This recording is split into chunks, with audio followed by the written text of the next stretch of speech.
Umugoroba wa Mungu w'igenekerezo rya 15 z'ukwezi kwa gatatu 2020 wazananye umugisha na cane ku rugo rw'uno muhanzi Satubi Bizimana Boubacar Karume hamwe na Bernice Ingabire, umuryango w'abaririmbyi badasanzwe hano mu gihugu cacu c'u Burundi, aho barose ikibondo. Ariko kuronka kino kibondo novuga yuko umunezero utagumye nkuko waruri.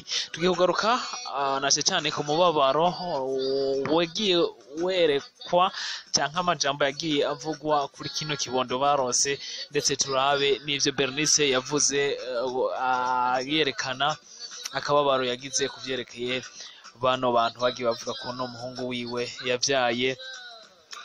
Kumana natwe rero, subscribe kuri channel YouTube yacu, share, like, comments, ivyo vyama biri ngombwa kugira ngo mutubwire uko dukwiye kubigenza. Nakubwira yuko ino nda yari yavuze ko vyinshi, aho bamwe n'abandi bagiye bavuga yuko Satubi kagira ibintu bimeze nabi kubera yuko musanzwe yarasanzwe afite abandi bana babiri, ati noneho kuba atwaje indundi mukobwa, nubwo bivugwa yuko babana nk'umugabo n'umugore ntabwo ari vyiza, ariko ni ibintu vyagiye bivugwa ariko ataco vyagize. Satubi rero akaba asanzwe afite abandi bana babiri, akaba agize n'undi mwana agira gatatu, umukobwa umwe n'abahungu babiri. Satubi rero yagiye bigaragaza yuko bafise ikibondo, nubwo bamwe n'abandi bari batanguye kubihakana, kugeza neza na neza ku wa mbere z'ukwezi kwa mbere 2020, aho Bernice akuye agashati akerekana yuko anezerewe nuko atwaye ndetse yanatwaye inda ya Satubi, ndetse n'amafoto yagiye acicikana hirya no hino yagiye yemeza bino bintu, mu gihe hari hamaze no gukorerwa baby shower, ari umunsi mukuru wa kizungu werekana yuko no mwigeme ariko yatwaye inda. Nakubwira yuko nka Adoti yaremeje yuko ino nda nyabona atari ya Satubi ahubwo ari yewe.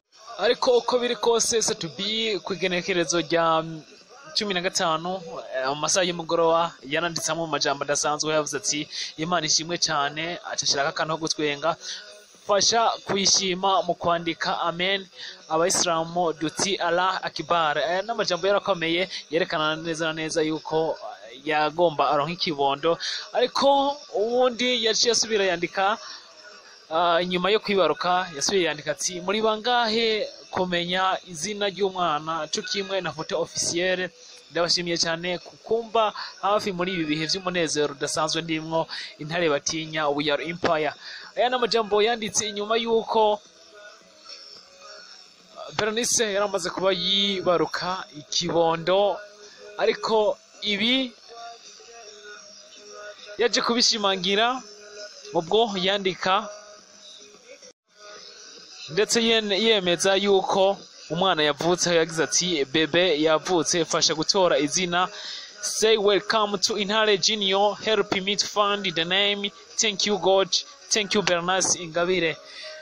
Kuva muri ako kanya rero abapaparazi baciye batangura kuba bagira bafata ifoto y'uno mwana yaraje kuvuka, mbese vyanamenyekanye yuko yitwa Liam, aho bamufashe umwana ahejeje kuvuka bamushira ku mbuga ngurukana bumenyi, naho ubwo Satubi yavuze ko agiye gushira ifoto officielle. Ubwo abandi bagerageza ko bazitora hirya no hino, bagerageza kwerekana abandi bana bavutse mu kindi gihe, bagerageza kugereranya n'umwana wa Satubi.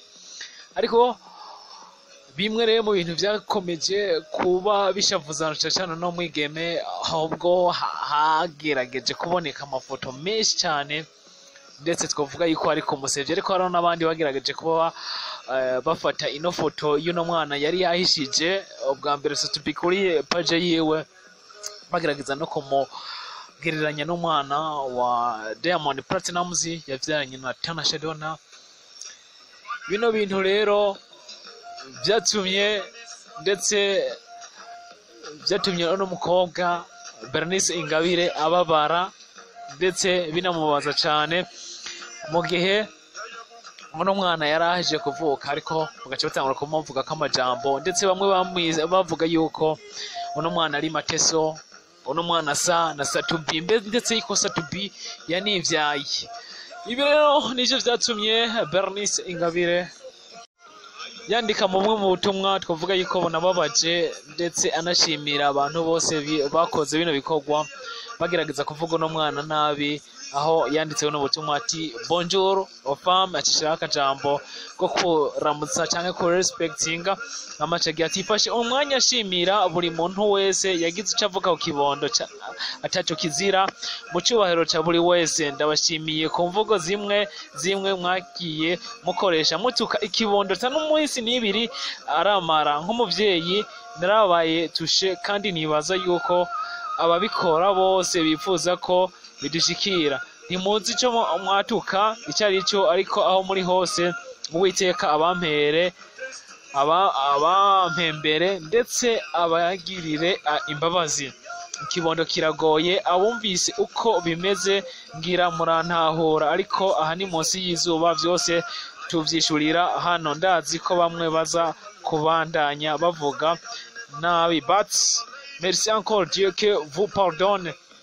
Ano majambo mugerageje kuyumva n'amajambo rero twavuga yuko ari amajambo arimwo akababaro ndetse n'ugashavura no mwigeme yakoresheje inyuma yuko bari bagerageje gutuka ndetse no kuvuga umwana wewe uko atari, uko wewe yavyibaza nubwo yari yamaze kwinjira mu bavyeyi. Ino post rero yamaze nk'isaha imwe gusa, Bernice niko uca ayifuta, ariko nka twebwe twategeza kuba tuyitunga abakunzi ba Ivyacu TV kugira ngo tubashe kubandanya tubana kumwe namwe. Nakubwira neza na neza yuko vyerekana yuko umunezero nubwo yinjiye mu bavyeyi yuko umunezero utabaye ikirenga kuri Bernice. Reka rende bashimire mwe mwese mubandanya mutuba hafi, subscribe kuri channel YouTube yacu kugira ngo mugwe muronka update zose